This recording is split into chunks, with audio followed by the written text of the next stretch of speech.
Guys আমি গিয়েছিলাম দীঘায় গা ধুতে আর সমুদ্রের পানি মুখে নেওয়ার পর বুঝতে পারলাম ছি শালা এখানে সবাই হিসু করে পানিটা নষ্ট করে দিয়েছে।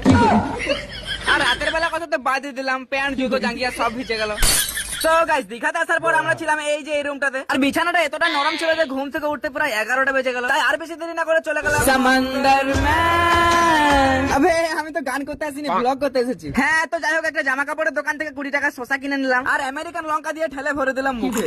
আর গাইস তারপরে সমুদ্রের দিকে তাকিয়ে দেখি আবে দাদু দাদি কেউ বাকি নাই, এই সবাই নেমে গেছে গা ধুতে। আমি আর দাঁড়িয়ে থেকে কি করব, হোটেলে গিয়ে রেডি হয়ে দুপুরবেলা মর্নিং ওয়াক করতে করতে চলে এলাম সমুদ্রের বিচে। আবে এত ভিড়, একেই তো আমি ছোট বড় ছেলে, আবার কেউ পকেটে ঢুকে লাই।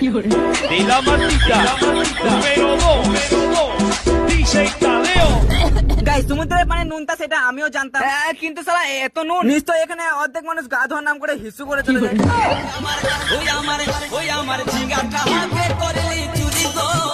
তো সমুদ্রের মধ্যে প্রায় 3 দিন সময় কাটিয়ে চলে এলাম আমাদের হোটেলে সুইমিং পুলে, আর এখানে মজা করতে করতে হয়ে গেল সন্ধ্যাবেলা। আর আমি যেহেতু একটু বেশি বড় লোক তাই আর কি 1 কাপ গরম পানি খেয়ে চলে গেলাম ওল্ড দীঘা। ওই আমার জিগাটা কে করি চুরি গো। তো কে চুরি করেছে ওটা বড় কথা নয়, বড় কথা হচ্ছে দাদুরা কত সুন্দর দাদিদেরকে নিয়ে গল্প করছে। হ্যাঁ মানে এখানে যেদিকে তাকায় সেই দিকে বউ নিয়ে ব্যস্ত সব। আমার তো না, একা একাই বসেছিলাম আর তখনই সালার এমন এক ঢেউ এলো, আমার প্যান্ট জুতো জাঙ্গিয়া সব ভিজে গেল। কি আর করবো, এগুলো খুলে রোদে দিয়ে দিলাম আর শুকানোর জন্য, কিন্তু স্যার টেনশনের মধ্যে ভুলে গেছি আবে এটা তো রাতের বেলা।